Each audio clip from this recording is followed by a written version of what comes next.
पहाड़ों के बीच एक छोटे से गांव में एक पुरस्कार पुरानी हवेली मौजूद थी जिसे लोग सुनहरी हवेली कहते थे। हवेली की सबसे मुनफरिद बात इसकी एक खिड़की थी जो हर शाम सूरज के गुरूब होते वक्त सुनहरी रोशनी से जगमगा उठती थी। गांव के लोग इस खिड़की के बारे में कई दास्तानें सुनाते थे। कुछ कहते थे कि यह खिड़की जादुई है, कुछ इसे बदरूहों की निशानी समझते थे, मगर कोई भी इस हवेली के करीब जाने की हिम्मत नहीं करता था। अहमद गांव का एक नौजवान हमेशा से इस सुनहरी खिड़की के राज को जानने का ख्वाहिशमंद था। बचपन से वो अपनी दादी से सुनहरी हवेली की कहानियां सुनता आया था। दादी कहती थीं कि ये खिड़की एक खजाने की तरफ इशारा करती है, मगर खजाने तक पहुंचने के लिए एक खतरनाक आजमाइश का सामना करना पड़ता है। एक दिन अहमद ने फैसला किया कि वो इस राज को जरूर खोलेगा। वो अपनी मशल और एक पुरानी किताब जो हवेली की कहानियों पर मबनी थी लेकर रात के वक्त हवेली की तरफ रवाना हुआ। हवेली के दरवाजे पर पहुंचकर अहमद का दिल जोर से धड़कने लगा। दरवाज़ा खुद ब खुद खिल गया, गोया किसी ने इसे अंदर आने की दावत दी हो। अंदर दाखिल होते ही अहमद को एक अजीब सी सर्द हुआ महसूस हुई। हवेली के कमरे सुनसान और खाली थे, मगर एक हाल में दीवार के बीचों बीच वो सुनहरी खिड़की थी जो मध्यम सी चमक रही थी। अहमद खिड़की के करीब पहुंचा तो इसने देखा कि खिड़की के नीचे एक लकड़ी का कदीम संदूक रखा था।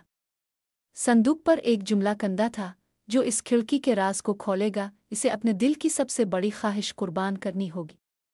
अहमद चौंक गया। इसके दिल में लालच और खौफ की कशमकश शुरू हो गई, लेकिन इसने फैसला किया कि वो आगे बढ़ेगा। संदूक खोलने पर इसे एक खुफिया नक्शा मिला जो हवेली के तहखाने की तरफ इशारा कर रहा था। नक्शे के मुताबिक अहमद हवेली के तहखाने में पहुंचा, जहां एक लंबी सीढ़ी नीचे जा रही थी। सीढ़ी के नीचे एक बड़ा कमरा था जो पुरानी मोमबत्तियों की रोशनी में जगमगा रहा था। वहां से दीवार पर एक पुरस्कार इबारत नजर आई, सच्चाई देखने के लिए झूठ के पर्दे को हटाना होगा। कमरे के वस्त में एक कदीम आईना रखा था जो अहमद को अपनी तरफ खींच रहा था।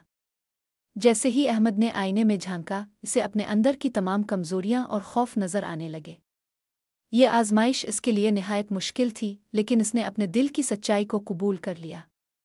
आईना अचानक गायब हो गया और अहमद के सामने जमीन खुल गई। जमीन के नीचे एक छोटा सा संदूक रखा था, जिसे खोलने पर अहमद को सोने के सकुई, जवाहरात और एक खत मिला। खत में लिखा था, यह खजाना उन लोगों के लिए है जो अपने खौफ का सामना करके सच्चाई तक पहुंच सकते हैं।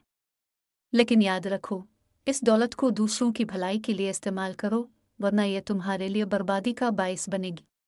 अहमद ने खजाने को गांव वापस ले जाकर लोगों में तकसीम कर दिया। इसने सुनहरी हवेली के राज को सबके सामने लाया और बताया कि हवेली की सुनहरी खिड़की इस बात की अलामत है कि असल दौलत इंसान के दिल की सच्चाई और दूसरों की मदद करने की ख्वाहिश है। अहमद की कुर्बानी और बहादुरी की वजह से गांव खुशहाल हो गया और लोग इसे हमेशा एक हीरो के तौर पर याद करने लगे।